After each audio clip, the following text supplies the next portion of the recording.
world. In this video, I'm going to explain to you how we can set up the history in Cube so that you can navigate history in a much easier way.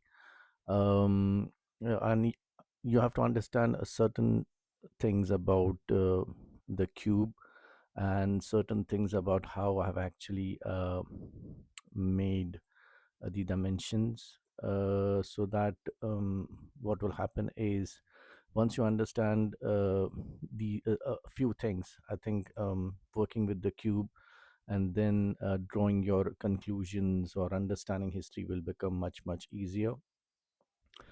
So I think the cube starts with a blank slate.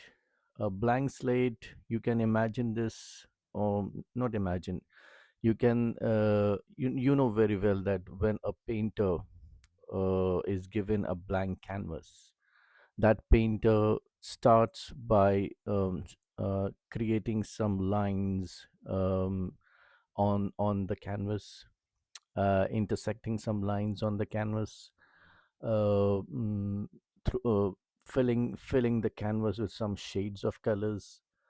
He tries whatever comes in his imagination, he tries to put them on that canvas, and he makes a drawing. This cube is similar canvas for you, the user. All these things on the right side are your paintbrush, your paints, your pencil, your shading things. This is all your toolkit, and using this you can actually start creating the picture of history, and from that picture you can start drawing your conclusions and understanding history uh, in a much better way. So a couple of things about the cube.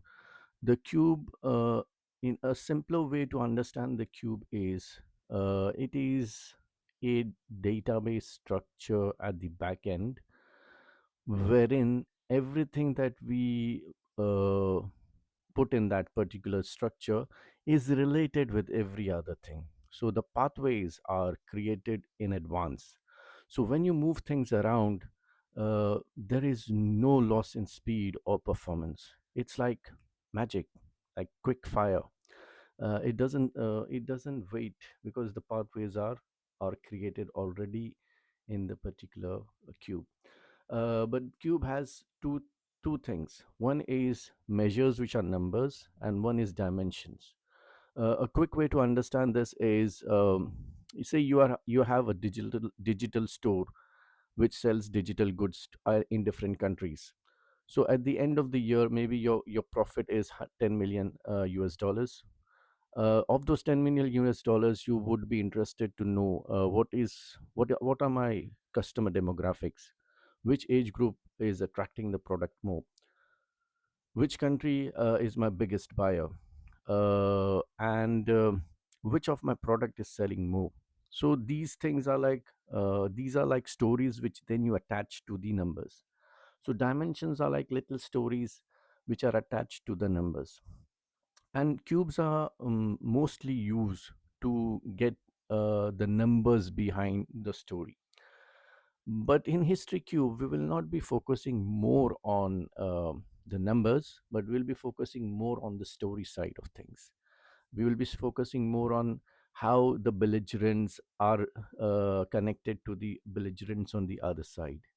So in history cube, in history in cube, the product is history in cube. uh, Things are, we will be focusing more on the story rather than the numbers, but the numbers will be explained as we go along. You will find a couple of things in the history cube, which is there are I have to explain one thing.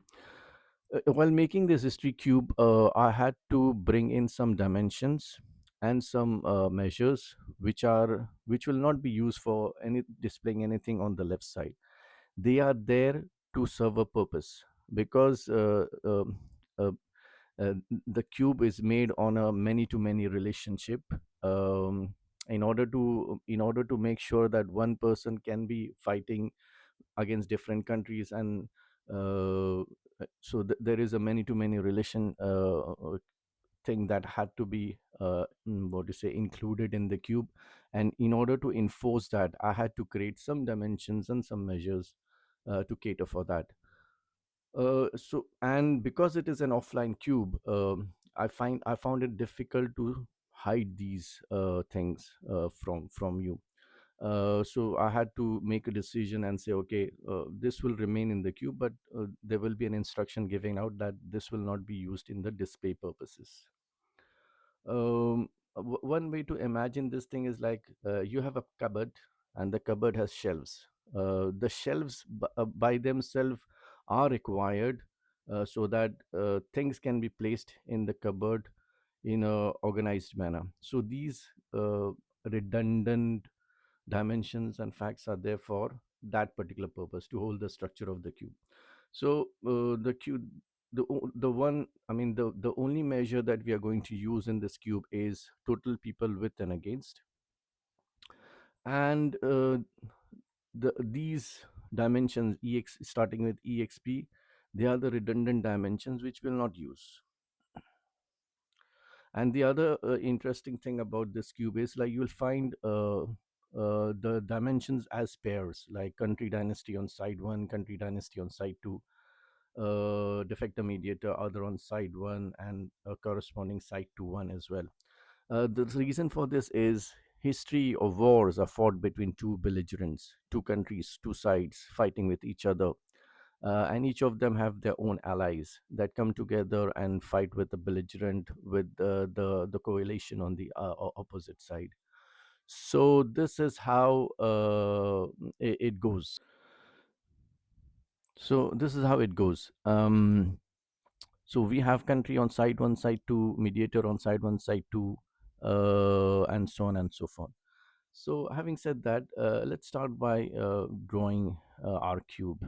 So the first thing we do is we get this uh, measure. Don't worry about the numbers that are shown here. I've, if I give an explanation about this number now, it will not make sense, but I will explain it later towards the end, and it will start making sense. Um, After I do this, what I usually do is I bring in the winners and the losers, or the dominant and the less dominant side. One quick note is you should be uh, checking this uh, particular thing in the display menu of pivot table options. It will give you a tabular view, which is much easier to navigate. Okay, so after looking at this particular thing, I know the belligerents, or the important warring parties that are there in my history cube. Note, this is just a sample of the overall cube with just 26 wars to explain how the history cube works. You'll notice certain things. One is like sometimes I mean, sometimes you have the same entity on both sides as a winner and a loser. This is a civil war. Entries like this are like civil wars. So it will intrigue you, it will like pique your interest about, okay, what is happening with Chinese at this time, how can I go deeper and find more things, Afghan and Sikh, or American and the North American Indians. To continue with an example is, we'll start with the British side of the story. So with this objective in my mind, I'll just bring that classification winner on the top, and then I choose British. Then the other thing that I will do is, because I know side one is British, I will be more interested in bringing side two, so which is this one, country on side one, side two. Now, what is the relationship of these countries with the British? What exactly? That's the question. What? And in order to answer that, this is the answer that I get when I bring in the what dimension. It tells me the allies, the enemy allies of the British in all the wars that they fought. This is good. next, what I'll do is I'll bring in the people on side two. I want to know what are the people on the opposite side. uh, just a quick note on people is there are three columns in people. I have brought in an English name column. This is to do with there are some names like the Vietnamese names, the French names with some annotations in their characters, some names of the Turkish generals or pashas. um, uh, I mean, sometimes there is a kind of like because this language is not our natural language, so if we don't understand those characters or those names, I think understanding is hampered because it brings about a distance between us in seeking knowledge and that particular name. So once that name looks more familiar, I think we get attraction with that name. So in order to bring about that flexibility and remove the friction between uh, gaining knowledge and when you're looking at a foreign name, I've brought in the English name column. So um, having said that, I will bring that person on site to here, and we get all the persons that are on site too. Of course, you'll see something like support, political intelligence, but this is to do with some of the wars which are fought on a large scale, and there are many countries involved in that war. So, in such a case, it is necessary just to make sure that we mention the country that were involved in the war. For example, in this case, Canada, Chile, and Gambia, they provided support to the British during the. This is for the Falklands War. So it's just to make a mention of that country and move on. And I think one more thing I'll show is when we bring in the war, I think this ring fences the thing according to the war. So here we can see the Arab revolt and all the country, all these things are like ring fence according to the war. But I think we are more interested in the entire landscape of history. But that is a functionality that you can use. And if I want to know more about the people on this other side, the one thing that I can do is I can bring in the link. Once I bring in the link, uh, oh, this is side one person, so I have to remove that. I need to bring in the person on side two, which is uh, the link on side two, which is this one. So yes, so this is the link on site too. And if I want to know something about Daniel Martinez, I think I'll just it opens up this web page, and you can find about Daniel here, Daniel Martinez, because for some of the characters there is no web page, but it is a part of a story. And if you want to find something about Espinoza, it shows Espinoza. It might be in the native language, but if it be using translate, you can then get to the page and study more.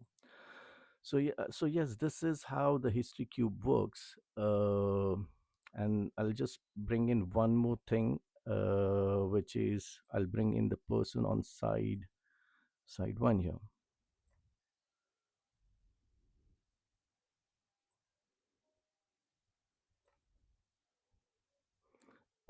And then you can see this numbers goes to 1. So this is actually telling me the person on side 1, he fought with all these people on the other side, and it gave me this number. So it's this is the granularity of the cube wherein it goes to the uh, uh, lowest level, and it gives me how many people or how many belligerents people on side one fought with on the other side. So yes, this is the history cube, and how you can set it up. Do visit HistoryInCube.com and do subscribe to my channel. There will be further videos coming wherein I'll explain other parts of this cube. Thank you very much for watching, and have a very nice day.